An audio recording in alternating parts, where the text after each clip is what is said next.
how did you come up with top drawer carpentry? Like, did you spend weeks, months, years thinking about this, or was this just one drunken night and you thought of it and it worked? Well, it wasn't years, I don't think. At least I hope it wasn't years.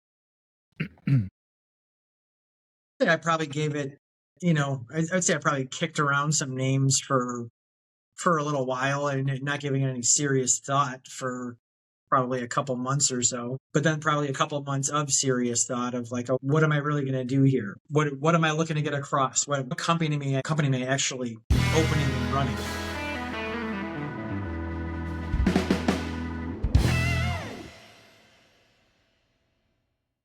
Hey Todd, how you doing today? I'm good, Joe. I'm good. How you You're doing? good, good. Good, good. What's our situation today? I believe we were talking about company names. How you Company arrived at that names. name? What are you looking for? What's a client looking for? How does that how does that This, I have to tell you, is probably the vein of my existence. all right. Starting when you start a company and you have to choose a name, I have to tell you, this is probably the hardest thing about starting a company, choosing a name. Let's start out with the experiences we both had. Like, how did you come up with top drawer carpentry? Like, did you spend weeks, months, years thinking about this, or was this just one drunken night and you thought of it and it worked? Well, it wasn't years, I don't think. At least I hope it wasn't years. I probably gave it, I'd say I probably kicked around some names for a little while and not giving it any serious thought for probably a couple months or so. But then probably a couple months of serious thought of like, oh, what am I really going to do here? What am I looking to get across? What company may actually opening and running? So, um, for me, that was a few things. I mean, the world I came from before opening my own business was I worked for a custom construction company, which when I started on my own, I mean, this was 2010, so it wasn't long after, the 2008 debacle of everything collapsing in the housing market and what have you. So um, I wasn't at a point where I thought a custom construction company was necessary. So I was kind of aiming a little bit smaller and a little more honed in on just carpentry because that was my forte. And I figured that was kind of a foot in the door to remodeling and building and whatever else. And you can always kind of branch out from that, whether there's a subsidiary of that company or a whole separate LLC or what have you. So anyway, I arrived at that because I always liked the saying top drawer. It was like an antiquated, you know, it's just an antiquated saying of just like you were kind of that step above, right? You were just upper echelon of what you do.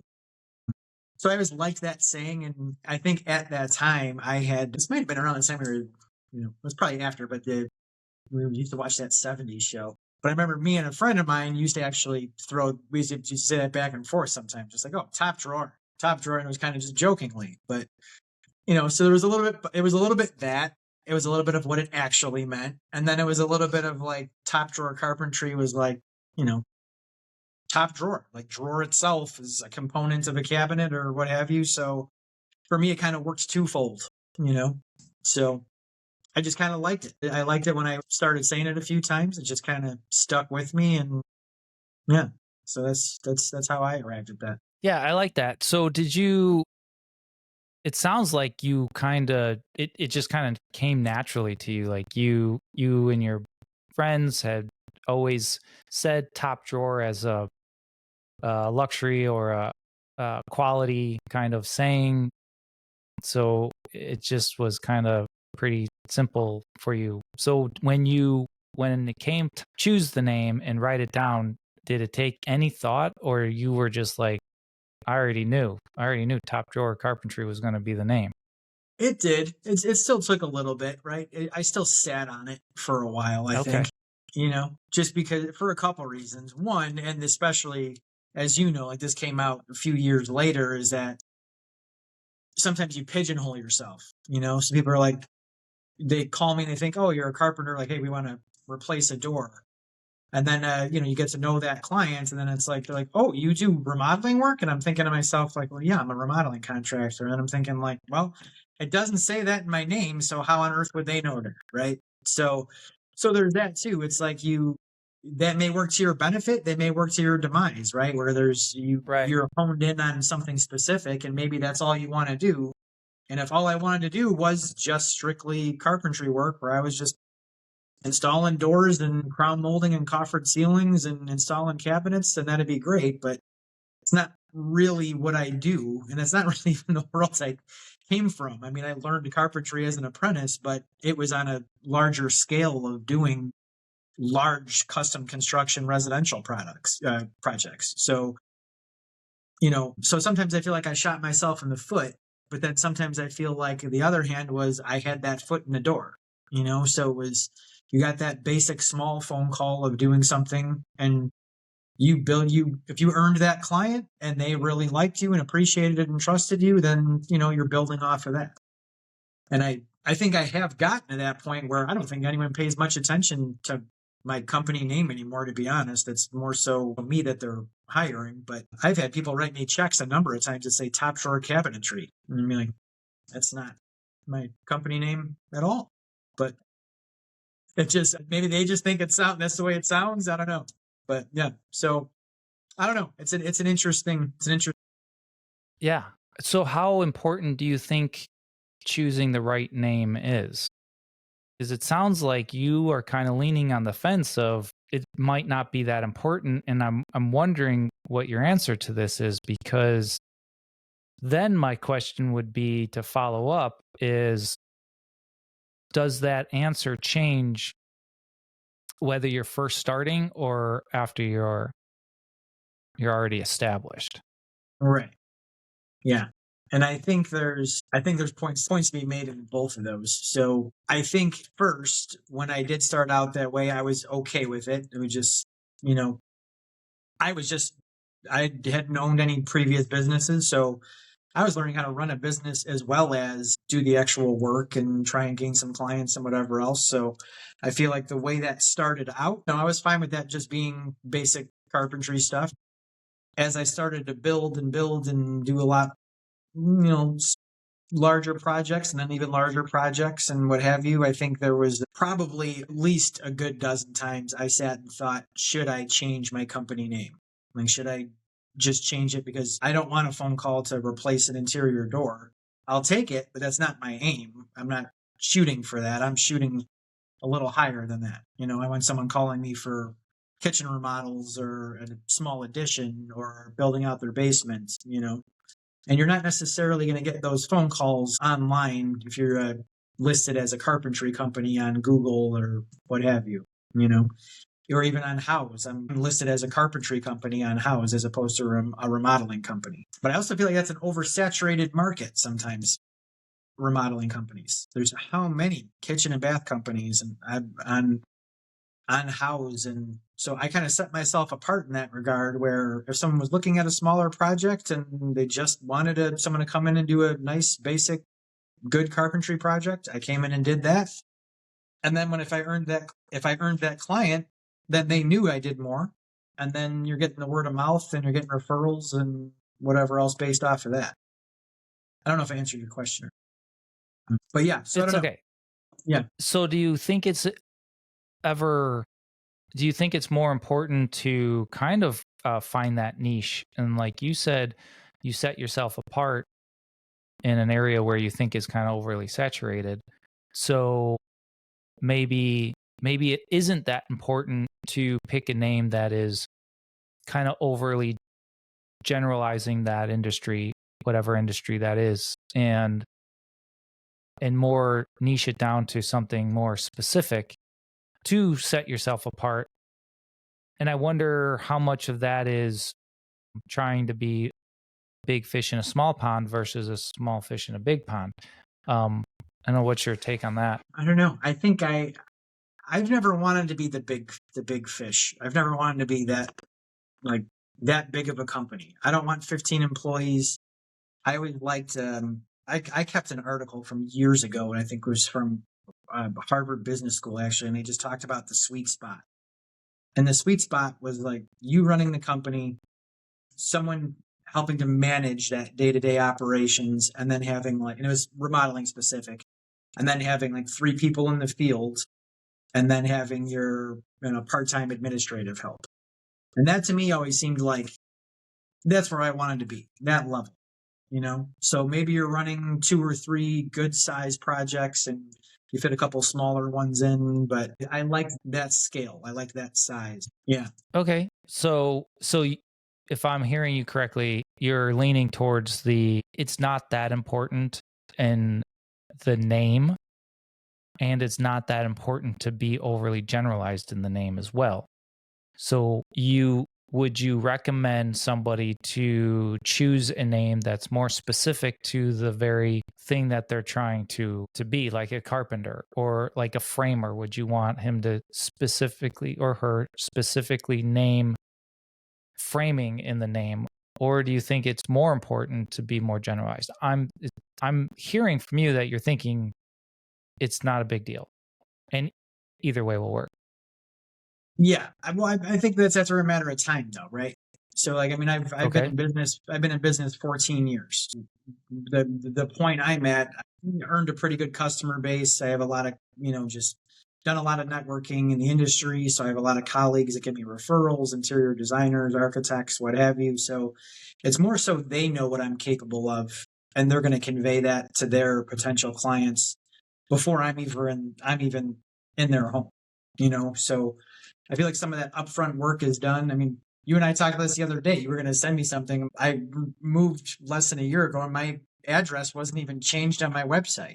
I didn't, just never got around to it. Didn't even think about it, you know? Cause I don't get a lot of just out of the blue, tire kickers. Not that they have to be tire kickers, but just out of the blue phone calls for that kind of stuff. It's more so recommendations and referrals and repeat clients and that kind of thing. So yeah, so for me, I think that's kind of gone by the wayside as far as just, what that name really means, or what that gets across to the client. But I do think it's important. I just think it's, maybe kind of not as important for me as of late. But I will say too, I was in a lobby downtown the other day, and a woman read my company shirt, and she just said, "I really like the name of your company." And I said, "Oh, thanks." And then Hey. she asked me what we do. And she said, "Do you have any cards?" And I said, "You know what? I don't have them on me, but I have some in the truck." I said, "I can, drop them off or whatever. And we're at the front desk. I could drop them off to the front door guy." And she goes, "No, I'll remember the name, actually." And I was like, "Okay, that works." So, I mean, depending what you're looking at, what you're trying to do, what you're trying to convey to a potential client, you know, catchy is always good. Memorable is always good. And if you do want to do something specific, then yeah, I think you want to get that. I think you want to get that across. Okay. Good. Well, I can tell you that my experience isn't so willy-nilly. I'm very more opinionated on this subject. And Shocker. yeah, of course. But I will have to agree that I think it's more important that you just move forward than getting caught up on it.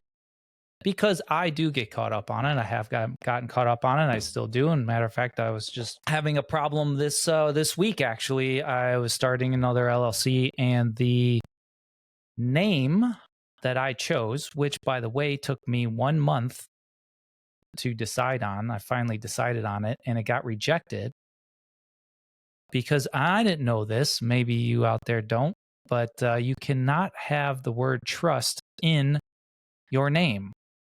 That is reserved for banks. So the word bank and the word trust cannot be in your name, nor could any of the plural or any other forms of those words.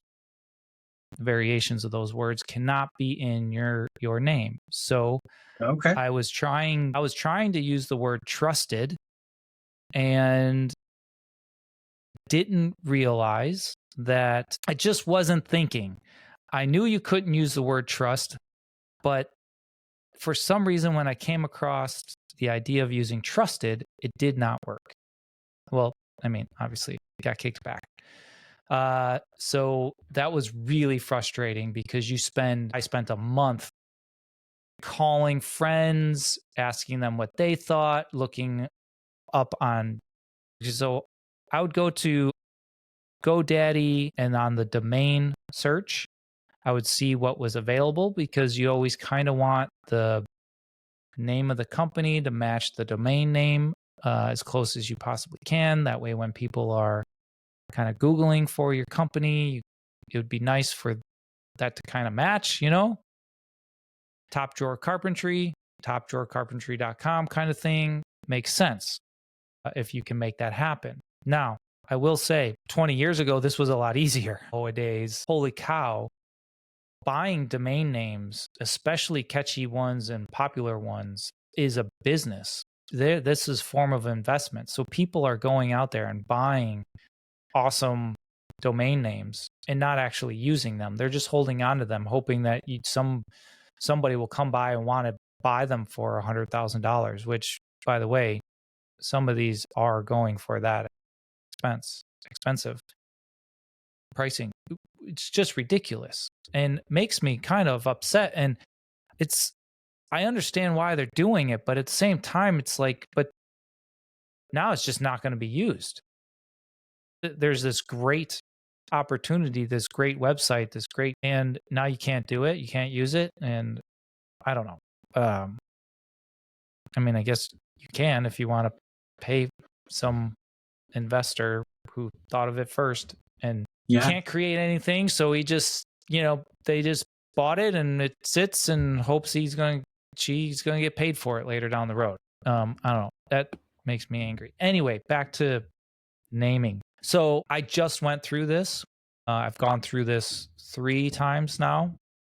It is a pain in the butt to get right. I always feel like I have such an anxiety over choosing the wrong name and it not representing what it is that I want to present out there.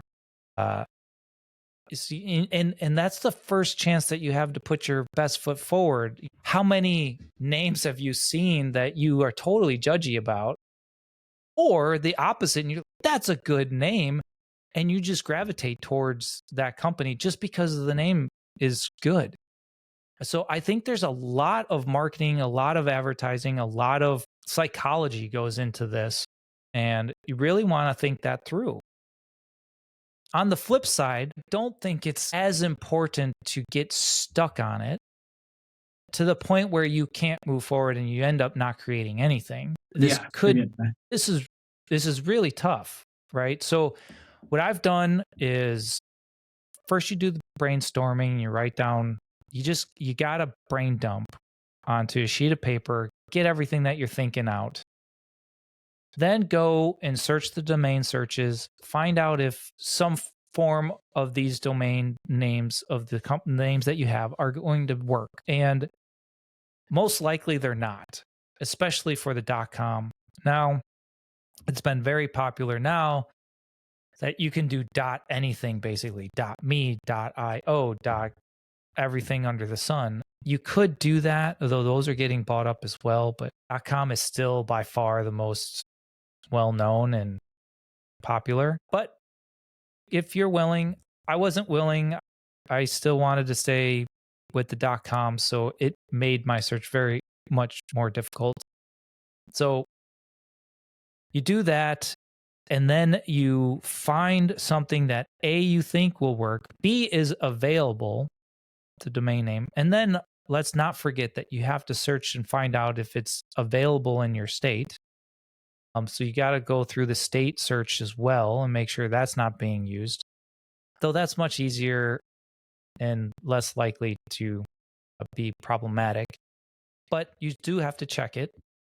And then what I did was then ask everybody that you can think of just to make sure that it resonates. Because you've now been looking at names that are, until you're blue in the face, that you're now almost at the point where you just take anything, and you want to make sure that you're not doing that because it is important, I think. So then, I'm reaching out to, you check with the wife, and the wife's like, nope, what are you thinking? That means this somewhere else. And I was like, oh, yep, you're right. Nope, didn't know that. Okay, can't use that. Check with all your friends, see what they're thinking about it, and make sure that it makes sense. Um, and then once you get through there, you want to do a Google search and make sure that something random doesn't pop up with that name. Like you're not associated with something else that you have no clue about that exists, that the millennials or the Gen Zs made up, because now Gen Zs are making up their own words now, evidently. So they have their own vocabulary. So thank you very much for that. So you got to be careful out there, right? So that's how I did it. I went through it. It's not easy. I've watched a handful of YouTube videos trying to see if I can get any inspiration from people out there. And really, that's a lost cause, in my opinion. There wasn't a whole lot to help with. But I'll have to say that AI has made it a little bit easier, but less creative and imaginative. Is you can go to GoDaddy has their own AI version of this, where you punch in a word and it'll give you some versions of that word and give you some suggestions. There's a bunch of AI tools out there that'll do that. Matter of fact, you can just go to ChatGPT and they'll do that as well. You can just punch in, give me some. The problem with ChatGPT is that it can't identify whether the names are available, if the domain names are available to those or not. I tried. Maybe I'm not putting in the right prompt, but it didn't work for me. And I was trying all kinds of avenues to get some creative juices, because I kept coming up with blocks, and everything that I wanted was taken. And now, as far as choosing, I really think it depends on your industry. But since we're in the remodeling industry, let's stick there. I would rather see you choose a name that was a little bit more open than niched, because you just don't know where you'll end up with this company. You started with carpentry, and then, you're GCing remodel projects now. So you don't know where you're going to end up. So you could pigeonhole yourself into a corner that isn't going to attract the right clients unless you do some major marketing to overcome that name. True. So I do think having some kind of generalized openness to the industry as a whole is probably, I would say, is better than choosing something like I'm a tile setter and, joetilesetter.com, kind of thing. I don't think you should do that. I also don't think you should use your name in there either. I agree with that. Yeah, definitely don't use your name. You see that There's all so the time. many people out there that do that. Now, What if you ever want to go sell ahead your business? Go ahead if you're that vain, use your name. But what if you want to sell your business one day? What if you want to sell your business one day? Unless you're selling it to a relative, no one wants to buy a business that has your last name in the title. And if you got like Todd Carpentry LLC, I call you up and I don't get Todd, right. Where's Todd? I want to talk to Todd, because if I'm talking to anybody but Todd, I don't know the quality of work I'm going to get. Yeah, absolutely. The whole company is hinged on Todd, on that one name, and you can't leave. People have done it. I know there's plenty of examples out there, but why? And what's your exit strategy? If you're starting a business, you should have an exit strategy. Now, maybe your exit strategy is it's going to burn to the ground once I leave, and that's the whole point. Which then, okay, fine, this is a job for you then. Like, I get it. Like, and this is a very good job. Got it. Very good career. Awesome. But that's where it's going to end. Yeah. Potentially. Yeah. And I think that's probably, I don't think there's very many people in this industry, if you're starting a business that are thinking that far ahead about an exit strategy. A lot of them are just excited to potentially start your own business. And yeah, I can do this. And they think, of course, because we're all multimillionaires that run remodeling companies, Yeah. Well, Uh-huh. that's what every employee thinks. That's what It's everybody like, thinks. Yeah. yeah, every employee thinks every GC is just, holy cow, It's you got to be making all kinds of money. Yeah. because you're a business owner. So because you're a business owner, you must be rich, which Yeah. we all know is not true. But yeah. Yeah. Funny. All right. Well, I don't know. You got anything else to say about naming your company in the beginning? Don't use bank, don't use trust, don't use your name. Uh Try to keep it a little bit more I don't know, generalized for the company. Well, just one thing on that topic, I think too, and I very briefly touched on that, but there are, depending on how you're set up, there is always the option to create an additional company or secondary company that's a subsidiary of your original company. So you have your parent company, and then you can always have some offshoot of that. So whether you were to start out generally and wanting to do something more specific, or vice versa, if you start out very specific and then want to do something more general, you can always kind of branch out and have some subsidiary of that company.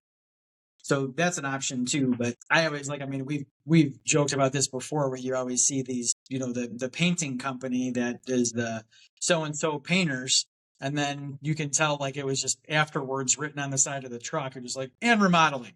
So we've been painters for 8 years, and but now we're also remodeling. It's like, okay, well, those are two very different things. So are you a painter that just decided to do remodeling, or are you schooled in remodeling and experienced in remodeling, and you just started out painting similarly to the way I did with just doing carpentry work, just to get your foot in the door, create a client base, get your name out there, start networking, and now you're doing full-scale remodeling, right? So Yeah, that's a great example of what we're talking about right now is you so oh man, there's so many there. Okay. So first, we are totally judgy. We're judging that oh yeah, painter, right? absolutely. But that was that was one of my points, is that you're going to judge based off of the name of the company.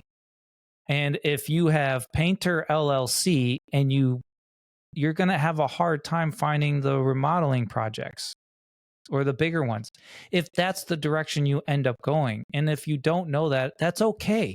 Now, another point that you made to back this up was you can start another name like LLCs and, corporations. It's not expensive to start your own company. It really, you can, for a couple $100, you can have a company up and running, like on paper. So if you were a painter and you took a bunch of classes and you've been working with a bunch of GCs and you got all of this experience now, and you think, you know what, I think I want to take this company to the next level, and you want to be serious about it, I would highly suggest just starting up another name.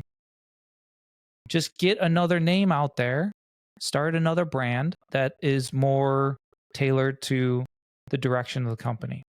Mhm. Rebrand yourself. Yeah, I agree. Yeah. And so I don't know. That was a good example. Mm-hmm. Yeah, I've seen quite a few of those All painters. right. Yeah. Well, I know we're harping on painters, but painters aren't the only one that, this could They're be not. for I have look at and sorry, but I don't know if we're mentioning company names, but look at like a no, no. Okay. no, no, So don't, no okay, company names. there's a company that they do flooring, and they have floor in the title of their name, and Yeah. that's one of the only words that's in their name. And then you Yes. talk to them, and then it's, oh well, we sell cabinets. And I was like, what do you mean you sell cabinets? You're a flooring company. It's like, oh no, we sell cabinets too. It's like, what? how would anyone ever know that? And also, Yeah. why are you selling cabinets? Because that's not your business, you know? So it's that kind of thing, right? So I feel like I can get away with the carpentry because carpentry is still very much relevant to everything that is involved in remodeling. Any GC is going to tell you a good carpenter is freaking priceless because they're one of the first guys on the Yeah. job, they're one of the last guys on the job, and they have to know how to work with every other trade. You know, Yes. you're setting things up for the electrician with the rough-ins for electrical, plumbing, everything else. You know, so a good carpenter that's on site is priceless for a country. All right. All right. All right. Let's not just like put Priceless, yourself up on a pedestal here, buddy. You know, priceless. there's not, there's many other trades that are going on that are I'm trying to up my rates, they're all priceless. They're all priceless. except for the painter. We already talked about. Stop. No, you're never going to get a painter to work for you ever again. All right. So get out there, pick a name. Don't do what I do and spend a month figuring it out. Just get I felt like I had to get really creative. So you're going to have to come to the table with some creative juices and think about what could work for you. That's about it. Check with friends and family, make sure it's relevant, and hope to goodness that the domain name is available or something close enough that you can make it work. Yeah, that's what I did. Done it all 3 times, worked out. The very first company, it was the name was good, I think. I still like the name, but it doesn't have anything to do with remodeling. You talking about the nail salon that Nail, you opened? yeah, nail it innovations. Not it. I think it was a great name, I but think it was a great name too. Yeah, but nail it, evidently screw everybody it, thought I whatever. was a nail salon. So there you go. Yeah, You know, I think Home Depot should be giving you royalties at this point. Sorry, we're not yeah, saying names. The big box store with orange big buckets should be. the big orange box. Yeah, because Yeah, now they keep saying, "Did we nail it? Did we nail it?" And so that turned. I couldn't I couldn't trademark the word, but as You much as should I be getting would have you should be loved getting to and looked royalties. into it, by the way, and I could not. It's I thought it was a good name, and I've got compliments on the name after they knew what I've done. I do, but what a nightmare on the marketing trying to differentiate yourself from a nail salon when you're a remodeling company. Like that's really frustrating. Really frustrating. Yeah, yeah, yeah. You feel some Nonstop, interesting like phone calls. the whole 15 years that was up and running. Yeah, ridiculous. So, Yeah, anyways, well, you chose Top Drawer Carpentry. I chose Nail It Innovations. That is no longer available and no longer in business anymore. I moved halfway around the country, and that is the reason why. And then I started Pillar Investments. No, yeah, was it Pillar Investments or Pillar? Yeah, it was Pillar Investments, which you always like to make fun of and call it Pilar, but which was, I thought that was funny. Pillar Investments was a company that was intended to be more real estate investments, had my rental property under that. That doesn't exist anymore either. For the same reason as the other one, I moved halfway around the country in order to afford to live in this ridiculously expensive coast. I sold everything I had, including my investment properties, to afford to live here. uh-huh. Now I am starting a bookkeeping and consulting business for remodeling companies and small businesses. And my first one I chose was Trusted Ledger, which I thought was a good name, but it I like the sound. can't be used.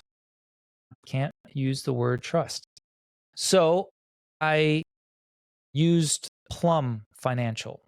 is now the new company that I am up and running for the consulting. Plum Financial, PLUMB. There is a B. Okay. Yeah. Yep. So I'm playing off of the kind of the construction remodeling, piece of it. So in the financial part, because prior year I was in corporate accountant for 10 years, so piecing it all together. Yeah. Plum Financial. So all right, I like it. Yeah. Thanks. So that's that. All right. We are not getting into LLCs and S corps, though I'd love to talk about all that. We can do that another time when I'm a little more bright-eyed Another and day. bushy-tailed. Yeah. You won't. You'll be sleeping through the whole thing. Yeah. So I mean, Why are we we talking? have to start that conversation much earlier. It's 9:15 here. So, but there's no way in hell I'm going to make it through that conversation. Nope. But all right. Anything else about picking out a name for your company? Yeah. I think one thing that is very basic is just realize that every time you pick up your phone, you got to say that every time you pick up the phone, right? You got to say it. Yeah. Go around enjoy and saying it. Sit in your house say it and out say it loud 100 freaking times and see if you still like it after that. Yeah. Yep. Say it 100 times to your dog. See what happens. You know, I don't know. You just say it out loud, because you're going to have to say that out loud for a long time. Yep. Hopefully for a long time. Hopefully. And you have to write it out. Another point, a bonus if you stuck around this long, is keep it short and sweet. None of this, especially if you have a long last name and you're going against the grain here and you don't listen to us and you think we're stupid and you end up choosing to use your name and you choose to use your last name and your last name happens to be 5 syllables long. Oh my goodness. Can you imagine the emails? How you're going to write the emails? Just put all this in perspective, right? You want it to be somewhat short too, because if you want, Joe at, Todd at, or whatever the email is going to be, info at, you don't want it to be super long. So maybe under 15 letters or so is probably right in the sweet spot. So, yeah, just, I don't know. I think that's really important, keeping it short and sweet. What do you think? Yeah, I think so. I agree. Yeah. I agree. Just remember that you're going to want email addresses attached to that as well. So keep that in perspective there. Yeah. And I also would suggest maybe not playing off of words and changing the correct spelling of them. If you're going to do word, make sure it's spelled correctly. Instead of, I don't know an example, but instead of using a word and just changing a couple letters in it, but it still looks like it would be pronounced the same as what you're trying to say, I wouldn't do that. I mean, you can, and I know there's plenty of companies out there that has. I mean, Google is a great example. That's not spelled correctly, but you really should consider your clients or your prospects and what they're going to think. Well, it's Google. I'm going to look up that word. They may not know that you're changing some letters in it, and it may or may not be found. I don't know, depending on how good your SEO stuff is. So I don't know, just short, sweet, simple. No, none of this fancy, weird spelling. I don't know. That's how you feel about that. Yeah, I agree. Yeah. That's you might think it's clever at first, but most likely it's gonna fade. Yeah, right. I know. Yeah. And then you're just gonna look like you didn't know how to spell it. Yeah. I agree. Yeah. Yep. All right. Well, good luck out there and trying to pick a name. Good luck. Yeah, I'm not a good speller either, so just, whatever. Good luck. It is not easy. It is super important, but must be done. All right. Cheers, everybody. Cheers. Till next time. Mhm. Cheers.